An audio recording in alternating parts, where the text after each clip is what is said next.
So, and the goal is always though making money.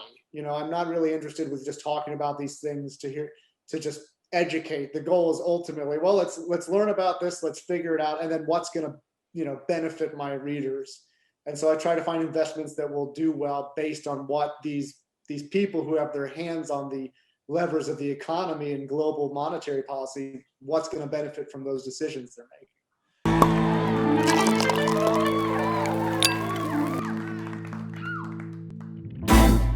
In this environment, when you're advising clients and putting together a strategy, what do you look at, asset classes, or do you look at individual stocks, or a combination of the two? I look at both. We're moving a lot into, it's difficult to do things just for one reason. So I try to find multiple reasons. Like, so for instance, something I like right now is cobalt, because cobalt is very important for the production of lithium ion batteries and the various batteries they're using in electric vehicles. And most of the world's cobalt is produced in the Democratic Republic of Congo, which is a human rights nightmare. So seeing that, I say, okay, and it's a relatively scarce resource.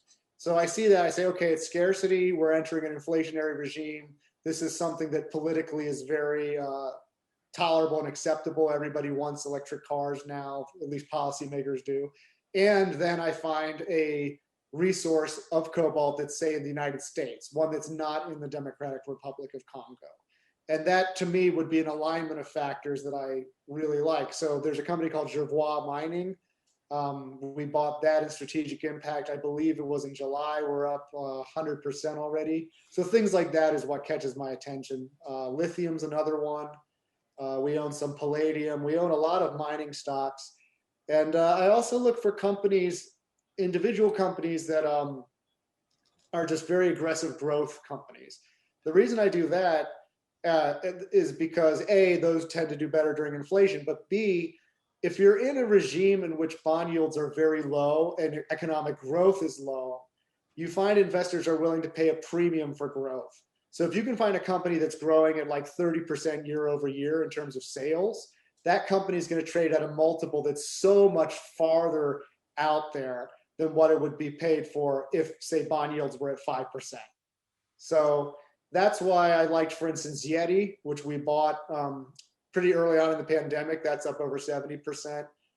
It's a very strong brand. I mean, any brand that can convince people that a thermos, which they can get at Walmart for $5, is actually worth $35 or $50, and they're growing sales at 30% a year, that's the kind of thing I'm going to want to own in an interest rate environment where yields are at 0 or 1%. Right. So things like that catch my attention. It's been pretty dramatic shift for me because you have to dance to the tune the devil's playing.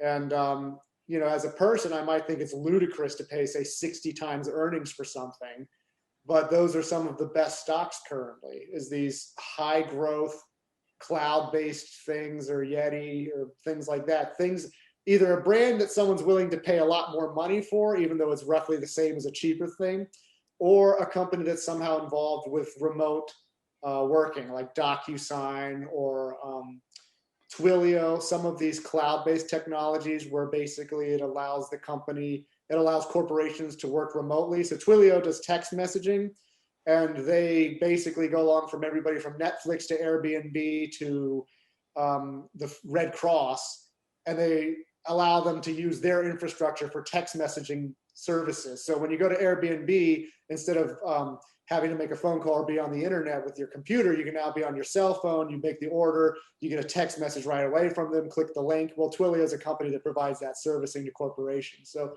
these are the kinds of things I look at now in terms of what's going to do well, because the overall economy is just awful. So you have to find growth in very sort of niches, And as the Biden administration unfolds, you're expecting those kind of opportunities to arise, right? Because if interest rates continue to stay low, money's going in, it's going into the markets, then you're looking at broadening the spectrum of growth-based stocks. I mean, stocks that you would be looking at for capital gains, right? Right.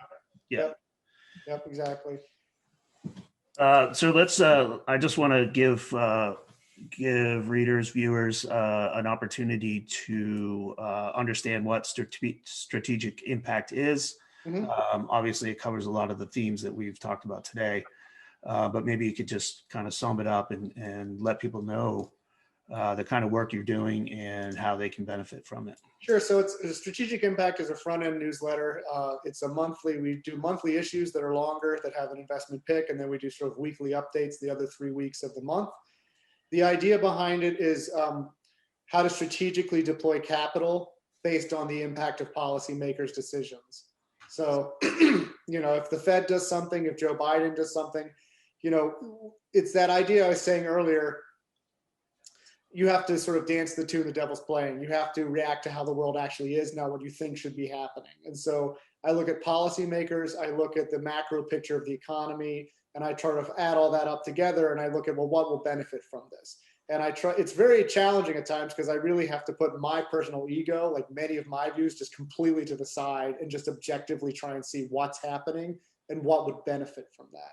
And so we'll talk about anything from the election to the trade war with China to the Biden administration's climate change goals. I mean, it can be anything like that. Central bank policy, who's the new head of the Treasury? How's that going to impact things? So, and the goal is always, though, making money. I'm not really interested with just talking about these things to just educate. The goal is ultimately, well, let's learn about this, let's figure it out, and then what's going to benefit my readers.